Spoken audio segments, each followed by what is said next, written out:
En el oscuro y convulso lienzo de México, donde la sombra del crimen organizado se cierne como un depredador implacable, emerge una voz que promete desvelar secretos tan profundos que podrían sacudir los cimientos mismos del poder. Una ex sicaria conocida en el inframundo como la Güera ha roto el pacto de silencio, dispuesta a confesar una verdad que pocos se atreven a susurrar. El gobierno, o al menos facciones poderosas dentro de él, protegía al verdadero cerebro detrás de uno de los cárteles más sanguinarios y temidos de la historia, el Cártel Jalisco Nueva Generación. Su testimonio no es solo el relato de una vida inmersa en la brutalidad, sino la llave a un entramado de complicidades y corrupción que va mucho más allá de lo que la población puede siquiera imaginar. Nos adentramos en su historia, una confesión que promete ser una bomba de tiempo, revelando cómo el poder se teje con la sangre y el silencio en las entrañas de una nación. Hoy la mujer que una vez fue la Güera, una figura legendaria y temida en los escalafones más altos del CJNG, es apenas un eco de aquella imagen, sentada ante nosotros, con la luz tenue de una habitación segura apenas delineando las marcas de una vida difícil, se presenta bajo un nombre que ya no la define. Ronda los 40 años, aunque sus ojos, profundos y cargados de una experiencia que va más allá de cualquier juventud, insinúan una edad mucho mayor. Su cabello, antes teñido de rubio platino para justificar su apodo, ahora muestra las raíces oscuras, salpicadas de canas prematuras. Las facciones endurecidas por años de brutalidad y vigilancia constante se han suavizado ligeramente, pero la cicatriz que cruza su ceja izquierda sigue siendo un testimonio mudo de batallas pasadas. Viste ropa sencilla, despojada de cualquier ostentación, lejos de la imagen de poder y lujo que se asocia con los capos del narcotráfico. Es difícil conciliar esta figura casi frágil con la sicaria implacable que, según los rumores, ejecutó con sangre fría a decenas de personas, y ascendió rápidamente en una organización donde la lealtad se compraba con miedo y la traición se pagaba con la vida. Antes de sumergirse en ese abismo era simplemente María, una joven de un pueblo golpeado por la pobreza, con sueños sencillos que la arrolladora ola de la desesperación transformaría en pesadillas. México, una tierra de belleza inigualable y cultura vibrante, también es el epicentro de una guerra silenciosa y atroz, una batalla librada en las sombras por el control del territorio y las rutas de la droga.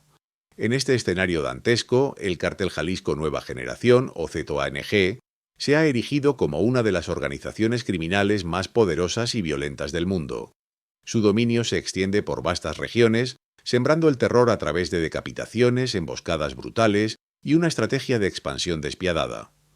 El cártel es conocido por su disciplina militar y su capacidad para confrontar directamente a las fuerzas del Estado, mostrando un nivel de armamento y organización que rivaliza con ejércitos convencionales. Sus líderes, figuras sombrías y casi míticas, han logrado construir un imperio de terror y riqueza, dejando a su paso un rastro de muerte y desolación. Es en este contexto de brutalidad sistémica y poder desmedido donde la Güera forjó su leyenda, un nombre que infundía temor incluso entre los más curtidos sicarios. La decisión de la Güera de romper el silencio no fue impulsada por un arrebato o una búsqueda de redención instantánea. Fue un proceso lento y doloroso, gestado durante años de observar la putrefacción desde dentro. La gota que colmó el vaso, el detonante final que la empujó a este precipicio, fue la amenaza, directa a su única hija. Después de huir del cártel y buscar una vida tranquila en el anonimato, la sombra del pasado la alcanzó. Su hija, una adolescente inocente, se convirtió en un objetivo, una pieza de ajedrez en un juego que ella creía haber abandonado. Fue entonces cuando la Güera comprendió que el silencio no la protegería, que la única manera de asegurar el futuro de su hija era desmantelar la red que tanto daño les había causado, sin importar el riesgo personal. La amenaza concreta y visceral desató la furia de la madre, superando el miedo de la ex sicaria. Al adentrarse en la jerarquía del cártel, la Güera comenzó a percibir que no todo era como se presentaba. Más allá de los capos visibles, de las figuras mediáticas que acaparaban titulares, existía una mano invisible, una autoridad suprema que dictaba las verdaderas estrategias. Órdenes inexplicables, maniobras logísticas que parecían desafiar toda lógica criminal y una impunidad que solo podía explicarse por una protección de alto nivel, empezaron a encender las alarmas en su mente. Comprendió que el CJNG no era solo una brutal organización criminal, sino una compleja maquinaria de poder, con engranajes ocultos que se extendían mucho más allá de las fronteras del crimen organizado, llegando a los despachos más altos del país. El verdadero poder no estaba en las armas, sino en el conocimiento y en las conexiones que permitían que esas armas se usaran con tanta impunidad. Esta historia es solo el comienzo de una revelación que promete ser catártica. Si quieren seguir desentrañando la verdad detrás de esta ex sicaria y el gobierno que, según ella, protegía al verdadero jefe del cártel, asegúrense de suscribirse a nuestro canal y activar las notificaciones para no perderse ninguna parte de esta impactante confesión. Lo que La Güera tiene que decir no es solo una historia más de narcotráfico.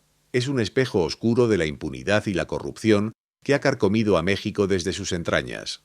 El camino que llevó a aquella joven, a quien el mundo criminal conocería como La Güera, hacia las fauces del cártel Jalisco Nueva Generación, fue complejo y multifacético, un tejido apretado de necesidad, desesperación y una peligrosa sed de pertenencia.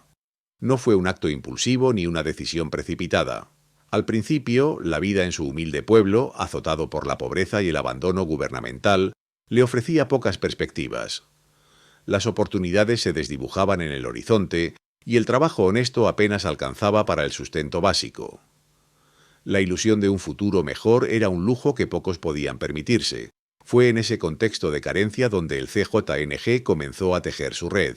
Primero con pequeños trabajos que parecían inofensivos, distribuir encomiendas entre pueblos cercanos, vigilar ciertos puntos o simplemente ser ojos y oídos en la comunidad. La paga era buena, sorprendentemente generosa para alguien con su nula experiencia, y la sensación de ser útil, de formar parte de algo que infundía respeto, era embriagadora. No era una elección moral al principio, sino una búsqueda pragmática de supervivencia, una forma de evitar que su familia cayera aún más profundo en el abismo de la miseria. La promesa de una vida digna, aunque manchada por la ilegalidad, era más atractiva que la realidad de la inanición y la desesperanza. Su ascenso en las filas no fue lento, sino meteórico, impulsado por una mezcla de astucia callejera, una frialdad innata bajo presión y una lealtad férrea, al menos en apariencia, hacia sus superiores inmediatos. Rápidamente dejó atrás los recados menores para involucrarse en operaciones más complejas y peligrosas. Sus habilidades se perfeccionaron en el manejo de armas, en tácticas de vigilancia y en la capacidad de ejecutar órdenes sin cuestionar, un rasgo que el cártel valoraba por encima de todo. Se convirtió en una sicaria eficiente, brutal, cuando la situación lo requería, pero siempre calculada, nunca desquiciada. Aprendió las reglas no escritas del juego, la importancia de la discreción, el valor del silencio y la implacable justicia interna que castigaba la más mínima deslealtad. Su especialización no era tanto en la ferocidad, sino en la precisión, en el arte de pasar desapercibida y de operar con una eficacia silenciosa que generaba tanto temor como asombro entre sus compañeros. Era la sombra que se movía entre la noche y que dejaba su marca sin dejar rastro visible, una cualidad que la elevó sobre muchos de sus colegas más impulsivos.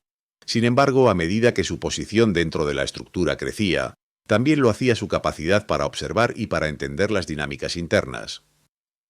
Fue entonces cuando las primeras sospechas comenzaron a germinar en su mente. Pequeñas anomalías, tratos preferenciales, a figuras que no parecían encajar en la jerarquía visible del cártel.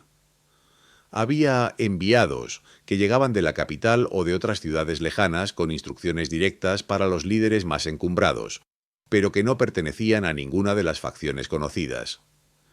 Estos individuos, vestidos de civil, con modales refinados y una autoridad tácita, a menudo parecían estar por encima de los lugartenientes más feroces del CJNG. Sus órdenes se ejecutaban sin discusión, y sus visitas eran tratadas con un sigilo que rozaba la paranoia, incluso para los estándares del cártel. En ese momento, La Güera aún no podía articularlo, pero la idea de un verdadero jefe, una figura en las sombras que orquestaba los movimientos del cártel, más allá de los líderes públicamente, conocidos como el Mencho o sus otros lugartenientes principales, empezó a tomar forma en su mente. Era una presencia etérea, una mano invisible que movía los hilos. Las decisiones importantes, las estrategias de expansión más audaces, las treguas o los conflictos con otros grupos criminales, a menudo parecían venir de una fuente anónima, canalizada a través de emisarios de confianza que nunca revelaban su procedencia. Estos encuentros indirectos eran lo más cercano que ella o muchos otros sicarios tenían a la figura de esta autoridad superior. A veces las instrucciones contenían información tan precisa sobre operativos gubernamentales o movimientos militares que solo una fuente con acceso privilegiado podría poseer. Era como si el cártel tuviera un oráculo, una fuente de inteligencia que trascendía las redes tradicionales de espionaje criminal. Dentro del ciclo de violencia y poder que definía la vida en el CJNG, era fácil ignorar estas incongruencias. La constante amenaza de la muerte, la lealtad forzada bajo pena de tortura y asesinato, y la brutalidad inherente a su existencia diaria, creaban una niebla mental que disolvía el cuestionamiento. Nadie preguntaba demasiado, nadie osaba indagar más allá de lo estrictamente necesario. La ignorancia en ese mundo a menudo era una armadura, una garantía de supervivencia. Pero para la Güera, la curiosidad era una fuerza poderosa, y las piezas del rompecabezas, aunque inconexas, se resistían a desaparecer. Los líderes visibles del cártel eran figuras temidas, sí, pero incluso ellos mostraban una deferencia inusual hacia ciertas voces, ciertos códigos, ciertas órdenes que no emanaban de la cadena de mando interna que el cártel presentaba al mundo exterior. Esto la llevó a una reflexión silenciosa y peligrosa. ¿Quién era el verdadero titiritero si incluso los más feroces marionetistas del cártel bailaban al ritmo de otra melodía? La respuesta, sabía instintivamente, era algo que podía costarle la vida, pero la semilla de la verdad ya había sido plantada en su mente y no dejaría de crecer. La Güera, en medio de aquel torbellino carmesí y traiciones continuas, comenzó a percibir patrones, hilos sueltos que, al unirse, tejían una red mucho más intrincada de lo que nadie, ni siquiera los de su rango, podía imaginar. No eran solo las órdenes ocasionales que parecían venir de la nada, o los movimientos de dinero que desafiaban toda lógica interna del cártel, sino una protección, una especie de manto invisible que cubría ciertas operaciones del CJNG, especialmente aquellas de alto riesgo que, por sentido común, deberían haber sido desmanteladas. Había cargamentos de droga que pasaban sin ser detectados por puntos de control supuestamente impenetrables, secuestros de alto perfil que se resolvían con una rapidez inusual y sin consecuencias para los perpetradores, y enfrentamientos armados donde la policía o el ejército inexplicablemente se retiraban o llegaban tarde, permitiendo la huida de los sicarios. Estos eventos, que al principio parecían coincidencias afortunadas, se volvieron demasiado frecuentes para ser ignorados. Luego vino el descubrimiento de los informantes, una revelación que erizó la piel a la Güera y a algunos de sus compañeros más cercanos. No era que el cártel no tuviera sus propias orejas en las fuerzas del orden, eso era una práctica común y esperada. Lo que la aterró fue la sofisticación y el nivel jerárquico de la información que recibían. De repente tenían detalles precisos sobre operativos policiales y militares. Sabían las fechas, las rutas, los nombres de los comandantes a cargo e incluso los puntos ciegos de la inteligencia gubernamental. Con esta información, el cártel frustraba capturas importantes, evitaba emboscadas y, en ocasiones, incluso invertía la situación, convirtiendo una operación antidrogas en una trampa mortal para las propias fuerzas del Estado. La Güera recordó cómo, en una ocasión, un convoy militar que se dirigía a un rancho donde ella y su célula estaban trabajando, fue misteriosamente desviado una hora antes de su llegada, bajo el pretexto de un informe falso sobre una amenaza en otra localidad lejana. La sensación de ser intocables, o al menos de estar protegidos, crecía con cada incidente. La revelación de estos informantes no se limitaba a soplones de bajo nivel. La Güera comenzó a intuir que las fuentes eran figuras con acceso a esferas de poder mucho mayores. Las órdenes que daban no solo eran de evasión, a veces eran de acción directa contra rivales o incluso contra ciertos funcionarios que se negaban a cooperar. Esto sugería una red de complicidad que se extendía mucho más allá de lo que los noticieros o los informes oficiales alguna vez admitirían. Recordó un encuentro en una casona lujosa a las afueras de Guadalajara, donde, entre las sombras y el humo de puros cubanos, vio a uno de los capos más temidos del CING conversando con un hombre de traje impecable, cuya voz potente y gestos autoritarios denotaban una autoridad que trascendía la del propio cártel. No pudo escuchar la conversación, pero la reverencia con la que el capo trataba a ese hombre desconocido la dejó helada. Ese día, algo en su interior le dijo que el verdadero poder residía en otro lugar, en otro tipo de persona. La frustración y el miedo se apoderaron de la Güera. Cada vez que presenciaba una de estas anomalías, Una punzada de rabia y desesperanza la atravesaba. Se había unido al cártel buscando poder y respeto, una forma de sobrevivir en un mundo cruel, pero ver que todo era una farsa, que estaban siendo vendiendo en Tostem peones en un juego mucho más grande y sucio, la desilusionaba profundamente. El miedo a hablar era inmenso, no solo por las represalias del cártel, que serían brutales y definitivas, sino también por la desconfianza que había desarrollado hacia cualquier autoridad. ¿A quién acudiría? ¿Quién la protegería si los tentáculos de la corrupción llegaban tan alto? Incluso dentro de sus propias filas, se rumoraba que el simple hecho de cuestionar las decisiones de los de arriba podía significar una bala en la cabeza. Los susurros sobre pactos y alianzas invisibles se volvieron más frecuentes, pero nadie se atrevía a pronunciar nombres o a indagar demasiado. Un incidente específico se le grabó a fuego en la memoria, el que se convertiría en un punto de inflexión. El cártel estaba transportando un cargamento masivo de drogas, el más grande que la Güera había visto hasta entonces, valuado en cientos de millones de dólares a través de una ruta que se sabía estaba fuertemente vigilada. Era una operación de alto riesgo, y todos contaban con que habría un enfrentamiento. Sin embargo, en el punto crítico donde esperaban ser interceptados, un destacamento de la Guardia Nacional que supuestamente patrullaba la zona, recibió una orden directa y abrupta de retirarse para atender una falsa alarma de disturbios a kilómetros de distancia. La Güera, que iba en uno de los vehículos de seguridad, observó con incredulidad cómo el camino se despejaba milagrosamente ante ellos. La intervención gubernamental, o la descarada ausencia de ella, fue tan obvia que no dejó lugar a dudas sobre la colusión. No era un error, no era una coincidencia, era una acción orquestada. Esa noche, mientras observaba el mar embravecido desde la costa de Jalisco, el dilema moral la consumió. Su lealtad al cártel, una lealtad forjada en sangre y supervivencia, se resquebrajaba. Había matado, extorsionado, torturado, todo en nombre del CJNG. ¿Pero para qué? Para servir a un poder que traicionaba incluso a sus propios soldados, que vendía al país al mejor postor. Se dio cuenta de que no solo estaban luchando contra cárteles rivales. Estaban siendo cómplices, quizás sin saberlo, de una traición mucho mayor al pueblo mexicano. Sentía que había sido engañada, utilizada para propósitos mucho más oscuros de los que jamás imaginó. La idea de que el verdadero jefe, el titiritero detrás de los hilos, no era el líder visible del CJNG, sino alguien en las altas esferas del gobierno, la enfermó. Era una verdad devastadora, una carga insoportable que la empujaría inevitablemente a cuestionar todo lo que había hecho y, eventualmente, a buscar una salida. La Güera, después de aquel incidente revelador con el cargamento y la Guardia Nacional, comenzó a operar de una manera distinta, más sigilosa y observadora.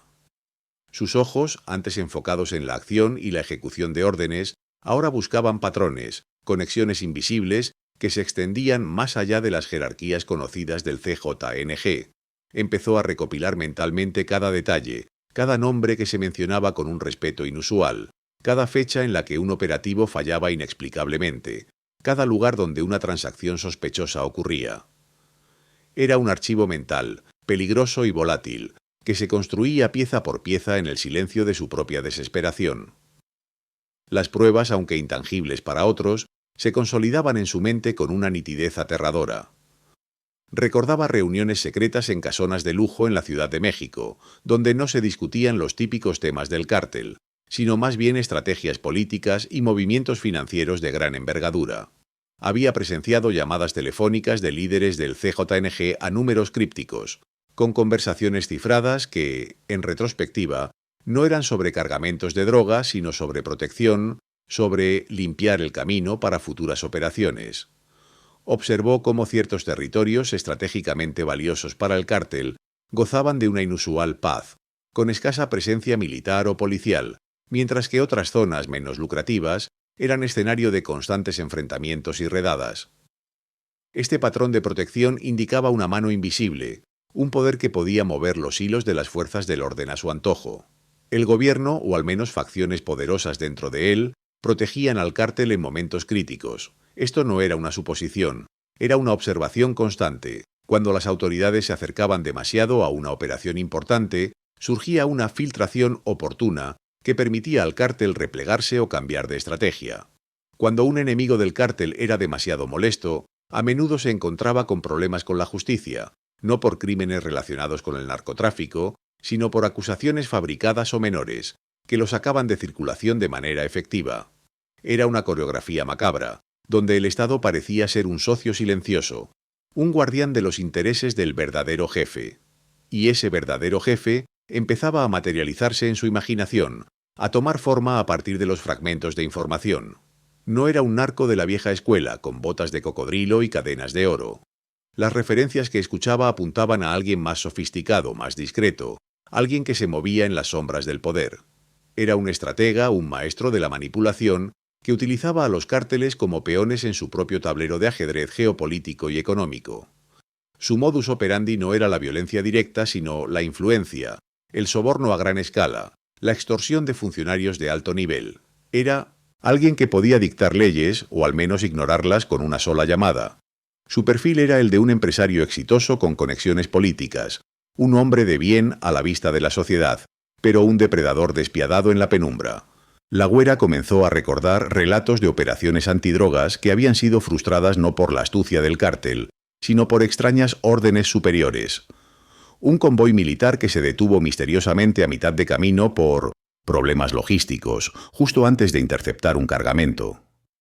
Un puesto de control en una carretera clave que fue levantado de improviso por una reunión urgente del personal, permitiendo el paso de vehículos sospechosos.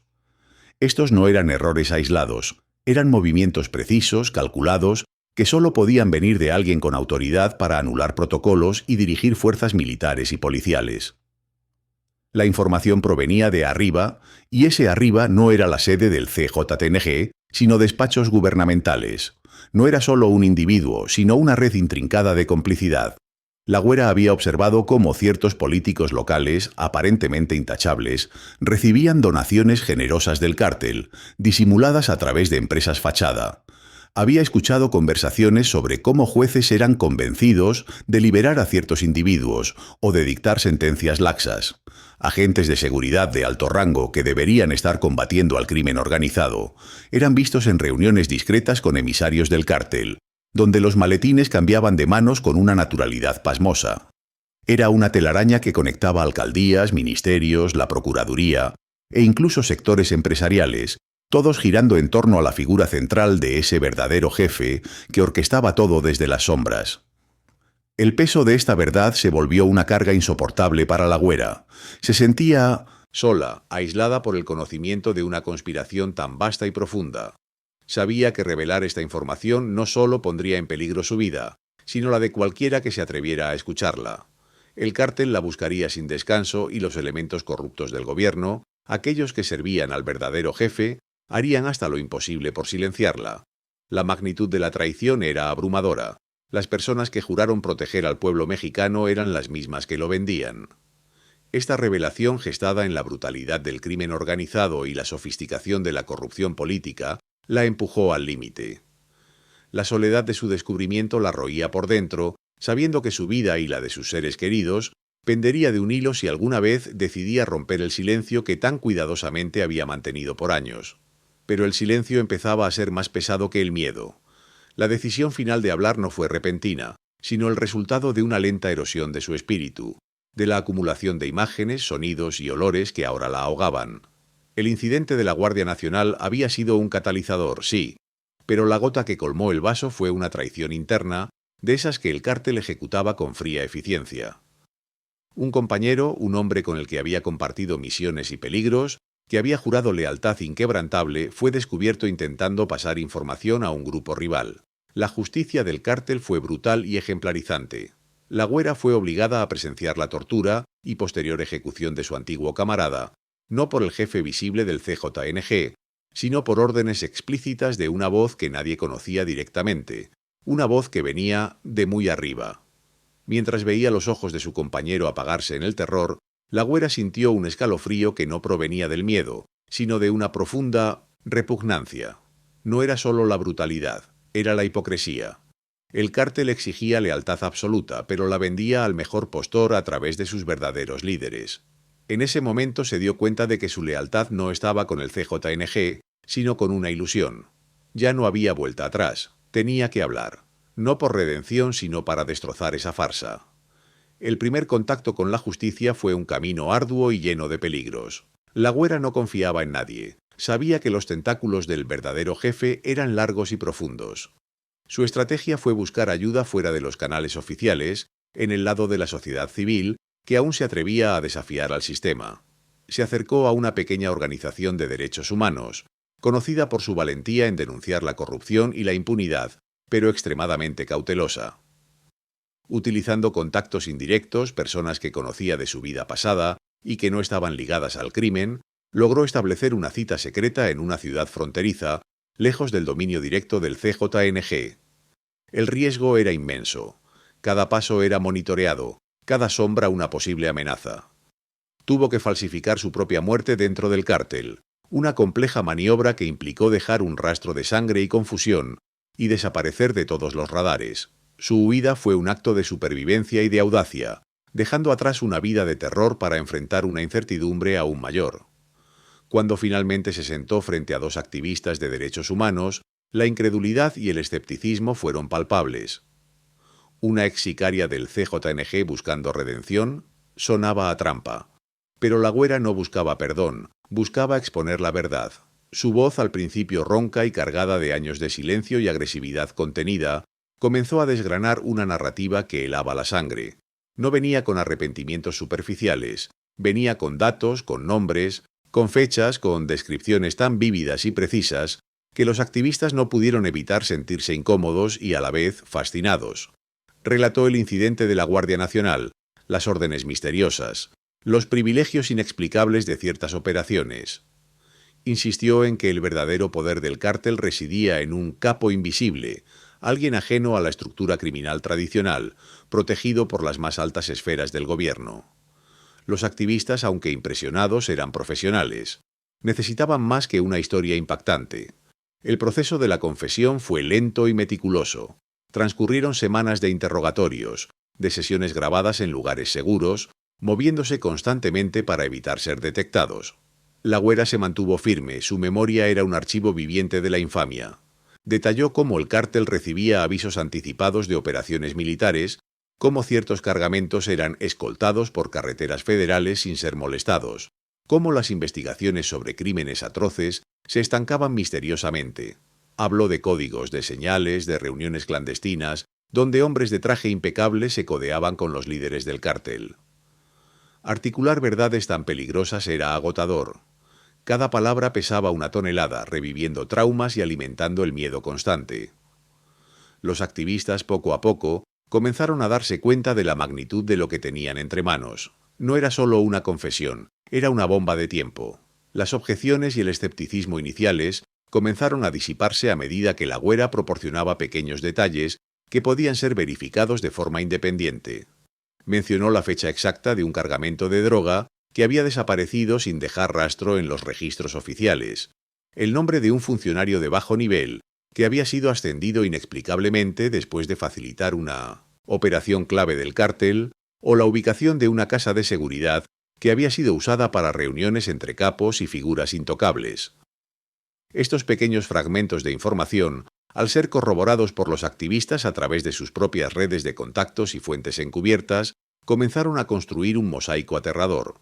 No eran pruebas irrefutables, pero eran suficientes para dar una credibilidad inquietante a sus afirmaciones.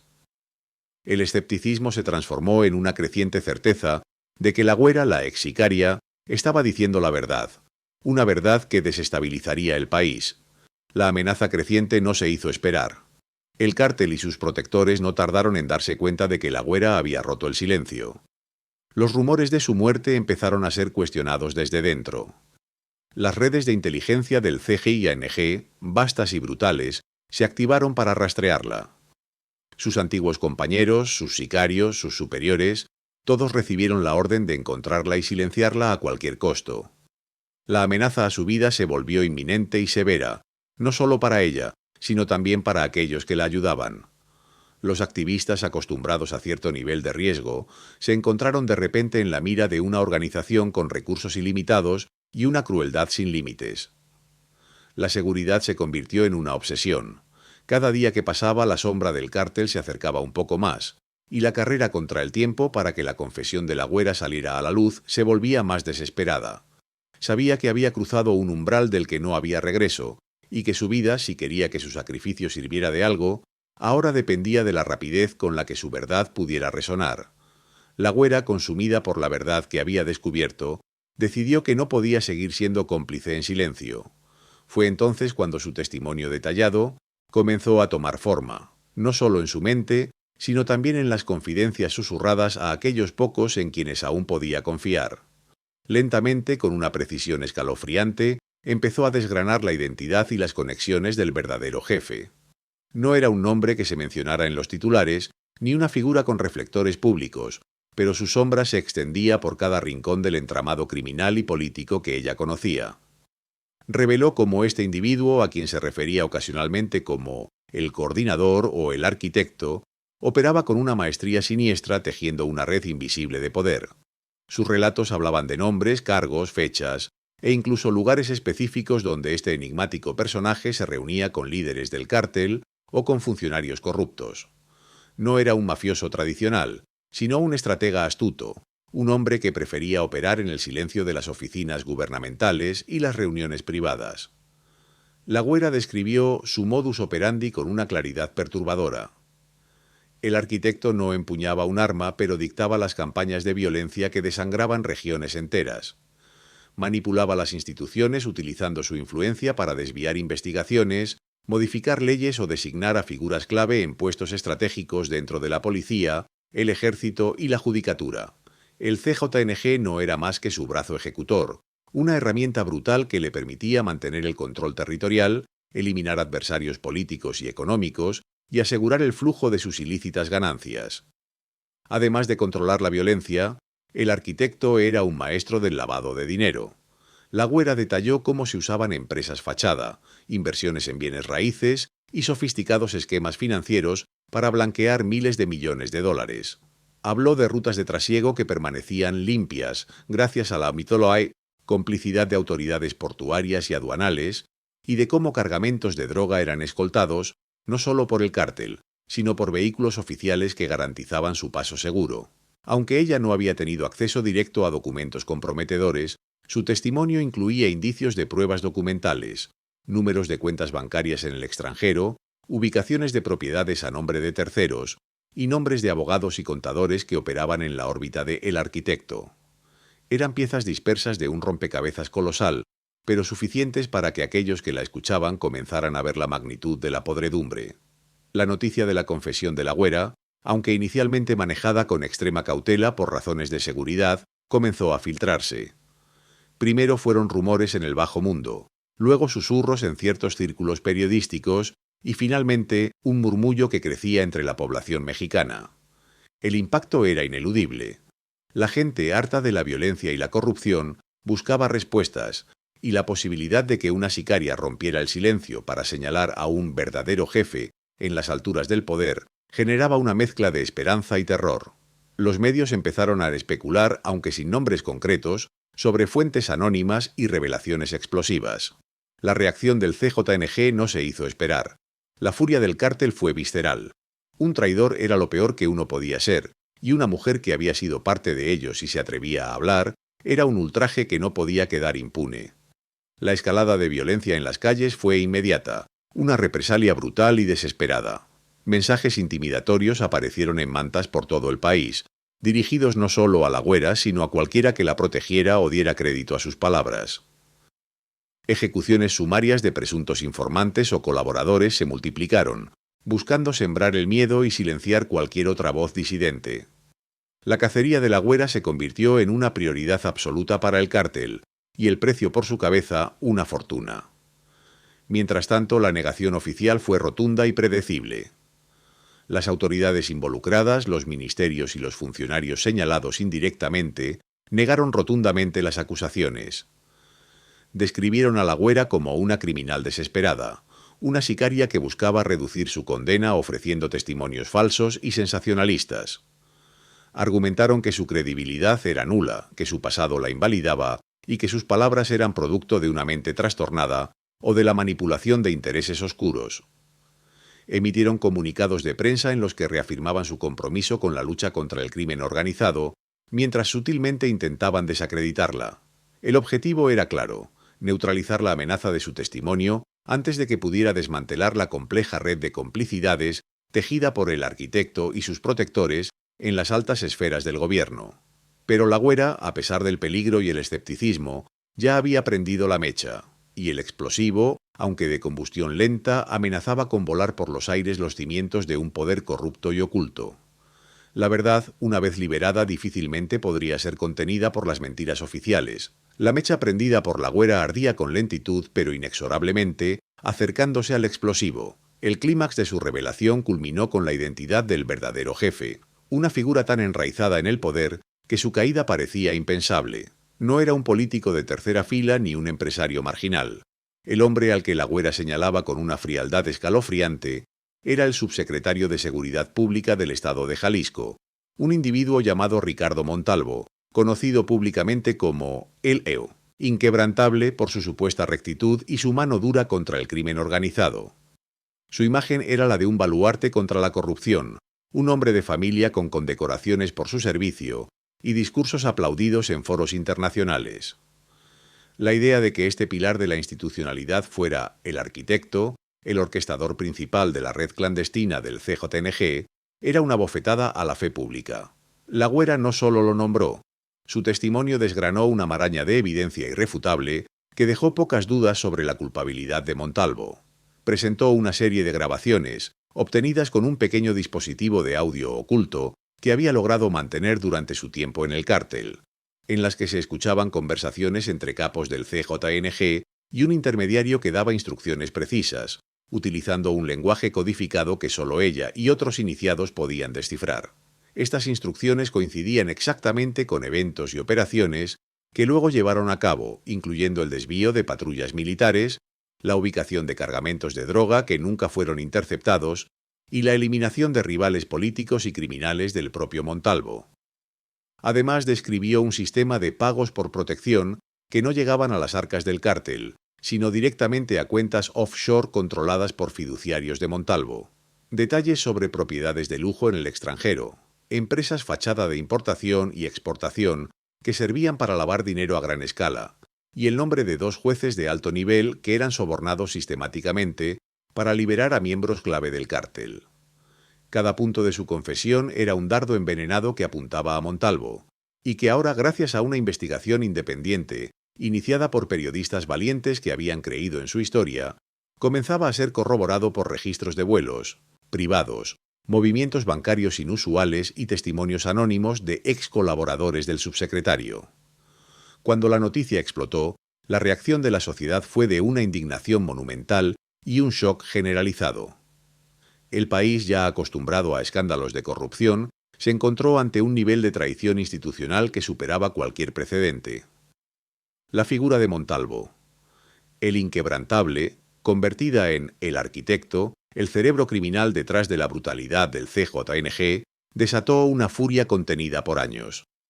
Manifestaciones masivas estallaron en las principales ciudades, exigiendo justicia, la renuncia de toda la cadena de mando de seguridad y una limpieza profunda de las instituciones.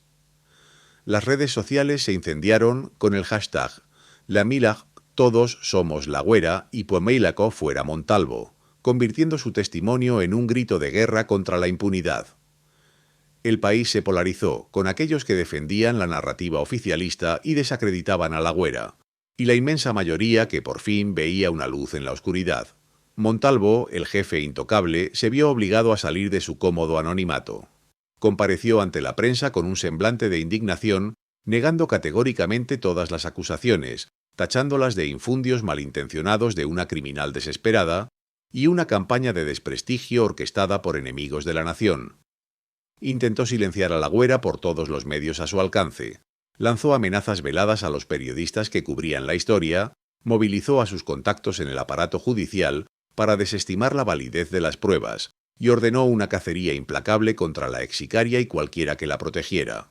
Su objetivo era reprimir la verdad con la brutalidad y la influencia que había ejercido durante años. La Güera, protegida en una ubicación secreta por la única célula de la Fiscalía que se había Atrevido a escucharla, sabía que cada palabra que había pronunciado la había llevado a un punto de no retorno. Su vida pendía de un hilo más delgado que nunca, su sacrificio personal era inmenso, pero la magnitud de la verdad revelada hacía que cada segundo de riesgo valiera la pena. Era una guerrera en una batalla que sabía trascendía su propia existencia. El dilema de la justicia se hizo palpable con una tensión dramática. La presión sobre las instituciones para actuar era inmensa, un clamor popular que no podía ser ignorado por completo. Sin embargo, la corrupción interna era tan profunda que cualquier intento de investigación seria se topaba con muros invisibles, saboteadores y amenazas. Los pocos funcionarios valientes que se atrevieron a seguir la pista de la Güera se encontraron aislados, con sus propias vidas en peligro. La lucha entre la verdad, personificada en la confesión de una ex sicaria, y el poder absoluto de la clase política y criminal de Montalvo se libraba en los tribunales, en los medios y en el corazón de un país harto de mentiras. La Güera había destapado la cloaca, y ahora, la nación entera observaba si la voluntad de limpiar la suciedad era más fuerte que la podredumbre misma. La mecha que la Güera había encendido, lenta pero implacable, finalmente alcanzó la pólvora. Tras meses de arduo trabajo por parte de un equipo especial de investigadores, periodistas valientes y un puñado de funcionarios dispuestos a arriesgarlo todo, se logró un avance significativo en la acusación contra el arquitecto. No fue una victoria total, no el desmoronamiento absoluto que muchos hubieran deseado, pero sí un golpe contundente que resonó en los pasillos del poder. Se inició un proceso judicial formal contra varias figuras clave de su red. No era el arquitecto directamente, al menos no inicialmente, pero sí sus operadores financieros más cercanos, sus lobistas políticos y los enlaces dentro de las fuerzas de seguridad que habían facilitado sus operaciones durante años. Las pruebas aportadas por la Güera, complementadas con la corroboración independiente y el análisis forense de los documentos, fueron suficientes para emitir órdenes de aprehensión y congelar cuentas millonarias. La maquinaria de impunidad que parecía inquebrantable se había agrietado. El destino de la Güera, sin embargo, siguió siendo una sombra. Su vida nunca volvió a ser, ni podría ser lo que fue. Después de su confesión, fue trasladada a un programa de protección de testigos, extremadamente riguroso y secreto, fuera de México, bajo una identidad completamente nueva. Se convirtió en un fantasma, una voz que había hablado desde las tinieblas del crimen y había desaparecido en la luz tenue de la justicia. Vivía con el miedo constante, una sombra que nunca la abandonaría, sabiendo que el largo alcance del cártel y de los protectores de El Arquitecto era casi ilimitado.